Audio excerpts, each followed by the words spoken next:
What's going on, guys? It's your boy the Credit Dude. Wanted to bring you guys a video really quick to talk about one of the things that a lot of people are having problems with, and that's student loans.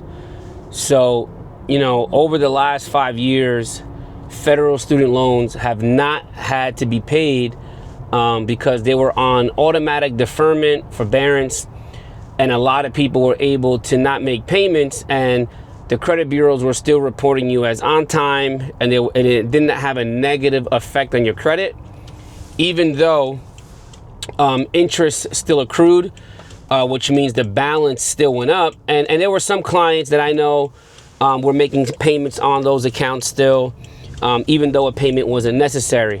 But if I'm not mistaken, there's about 8 million people that their credit has been affected over the last, I would say, 2 to 3 months, where payments were now needed to be made on these federal student loans, and payments were unfortunately not made. And I think there was just a little bit of a confusion with a lot of people that, they thought that maybe, they were still in forbearance, that they didn't really think that the student loans were going to have to be paid, or whatever the case is. And it caused over 8 million people's credit scores to be affected. And I mean, like, I've seen people's credit score drop over 150 points as a result of these student loans. And that what sucks about federal student loans is they do not report you when you are 30 days late or 60 days late. So they kind of give you like an 89-day grace period when you really think about it. They only report you when you are 90 days late or more. And this is worse than having a 30-day late payment, because now your credit report goes from never being late on those student loans, if you've never had a late payment, to now being 90 days or more late. So I've been seeing clients with, 90, 120, and it's gonna affect your credit score a lot. But one of the things it also does too, it messes you up mentally, and it sucks. Like, anytime you see a late payment on your credit report, it sucks. Like, you're just like, man, I thought I had more time, or I thought I set up auto pay, and it messes you up mentally. So, one of the things that I can suggest to you is that if you do have student loans in your credit report, I do want to give you some advice on how to take care of it on your own, if you haven't already. Is pick up the phone, number one, and speak to your student loan service provider. Okay, there are many federal student loans that are out there. Unfortunately, if you have private student loans, this is not pertain. This is only pertaining to federal student loans. And you can pick up the phone and you can advise the person on the other end and say, hey, listen, I didn't know how to payment. I need to go back in forbearance. I'm not making any money right now. Obviously, make sure you're not lying about anything when it comes to your credit. And say, like, I thought I was in a hardship. I thought I was in forbearance. I thought I was in deferment. I need to get a late payment just hit my credit report. Are you able to help me out? And I promise you that doing this will help you more than ignoring it. And I can tell you that I think one of the biggest things that people don't realize when it comes to credit is ignoring it is not going to make it go away, unless you plan on ignoring your credit for 7 years and you get that reset where, things do remain on your credit report for 7 years, and they do automatically fall off as well. But if you have 7 years to wait, we're talking about 2032. That's a long time away. Okay, a lot can be done in 2032. By 2032, and a lot can be improved and changed. So I would say pick up the phone, speak to someone to get yourself out of negative status. Now, the other thing you can do is go to studentaid.gov, so studentaid.gov, and you can log in. They do have support online. If you don't have a username and password, you can create one. It's free. And you could even request to either consolidate those student loans, okay, which I suggest, like, even if you're not late on your federal student loans, I suggest you consolidate them all, because what's happening is people are now being late on 2, 3, 4, 5 student loans 90 days plus, when in fact you only have one student loan, but they're broken up into several loans. And that's where the true damage happens, is you're now being affected multiple times for one student loan. So by you logging into studentaid.gov, you're able now to control disputes and things like that. Now, obviously, I own a credit repair company called Got Credit. And if you do need our help with disputing your student loan late payments, we have actually been really successful in getting some of these late payments off of our clients' credit. We've actually been able to even delete some student loans entirely. But it doesn't mean that the student loan debt goes away. Okay. Obviously, when it comes to credit repair, one of the things that we go after is inaccuracy and making sure that accounts are verified by the creditor. In this case, it's the federal student loan provider. So we dispute the student loans with the student loan company.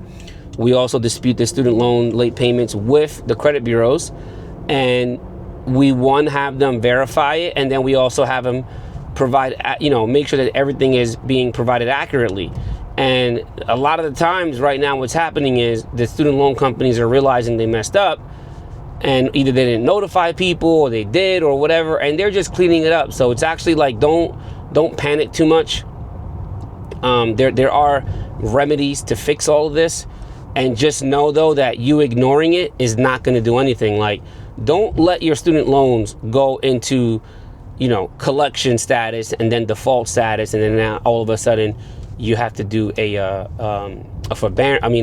rehabilitation loan to get out of collection of default status, and it's just not pretty. It'll damage your credit even more, and then it's just more headache, because now you're looking into 2026. And I can tell you that even though there's less than 7 months left in the year, or actually no, 7+ months. Okay, we're in May. Sorry about that. It's about 7+ months left in May. We're almost in the half of the year. There's still a lot of time for you guys to be able to master your credit and fix some of the issues that you've had in 2024, and unfortunately some of the mistakes you've made this year already. It's not the end of the world, guys. If you do nothing to your credit, then yes, it's gonna always remain bad. Start slow. Start paying off one account, start disputing one account, settle this account, and do it one at a time if it does seem overwhelming. Or you can just go to gotcredit.com, my website, and we would love to help you out, with anything that you need, even if it's not just student loans, even if it's something else. We do help with disputing inaccurate late payments, charge-offs, collections, things like that. But the ultimate goal will never be to get everything deleted, even though that is what we strive for. We let our clients know, like, listen, there might be a time where you have a charge-off that we can't remove. We're going to advise you to settle it, and we'll guide you on how to settle it, which then you can now rebuild a relationship with that creditor down the road. What's happening right now is a lot of people are claiming fraud, and they're claiming fraud, or everything is fraud. Do you really think that if you claim fraud with American Express and don't pay them back if you owe them money, that you're going to be able to get a credit card with them down the road again? It's not going to happen. So by you doing credit repair the wrong way, what you're doing is you're putting yourself in a position to never get credit again, and you're going to have to build credit with either subprime credit cards or every single credit union that's in your area. Now, there's nothing wrong with credit unions, and obviously there are some credit unions that do provide a lot of benefit, but you want to think long term.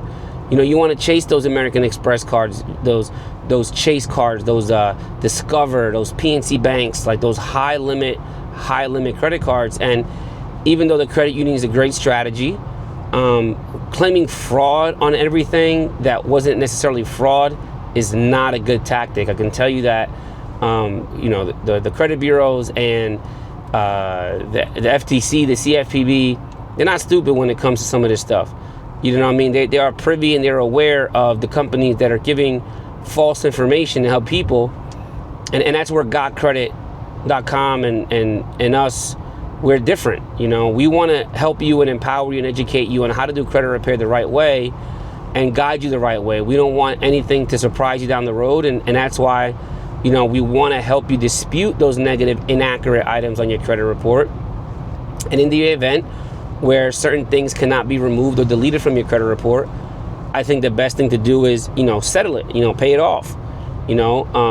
Also, just because an account is charged off does not mean that it is automatically written off by that creditor and that you no longer owe it and that the IRS has, forgiven them for it.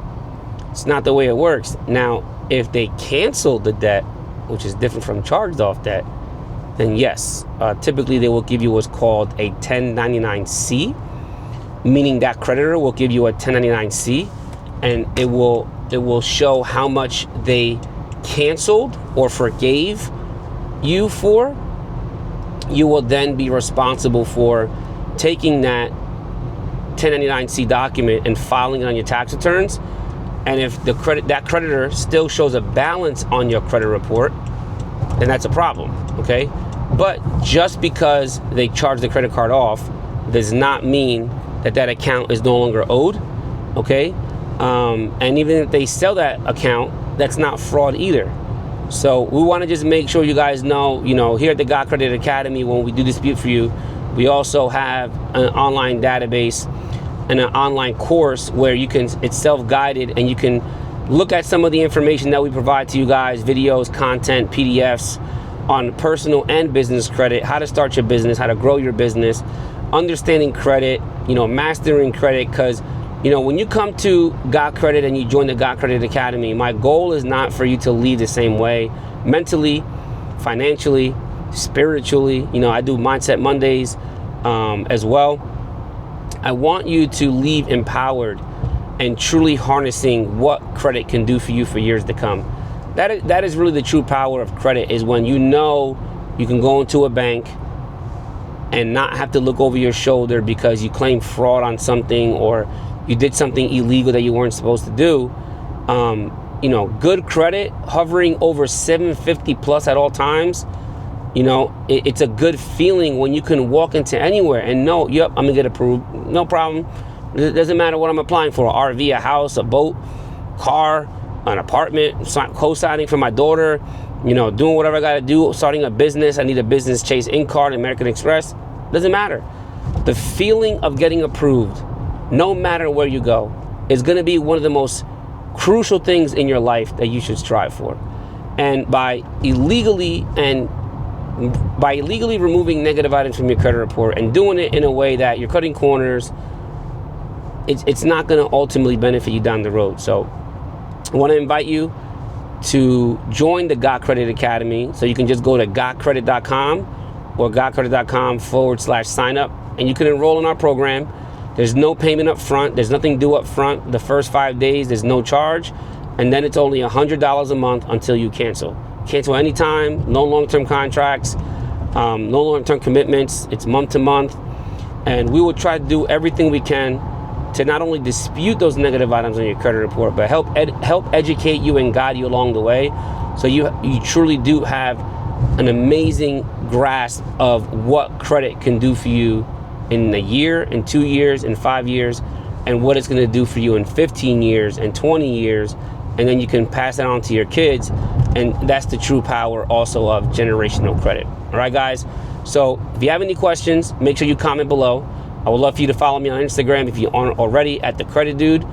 And, make sure you like this video, subscribe to my channel, and most importantly, hit that notification bell, because when I drop new content, I want to make sure that you're privy to it. I want to make sure you're aware. And, if you have any topics you want me to talk about, a lot of the things that I talk about lately are what people bring to me, clients or just people DMing me on Instagram. And I want to make sure that I provide a lot of value to you, and that you help, and I help you understand certain things when it comes to credit. All right, guys, you have a great day. Today's Friday, May 16th. My birthday is May 23rd. So if there's any fellow Geminis out there, happy birthday, happy early birthday. My birthday's next week, so I'm gonna be 42. Call it the Jackie Robinson year. So, all right, guys, peace out. Have a good one, and I will see you guys in the next one. Peace.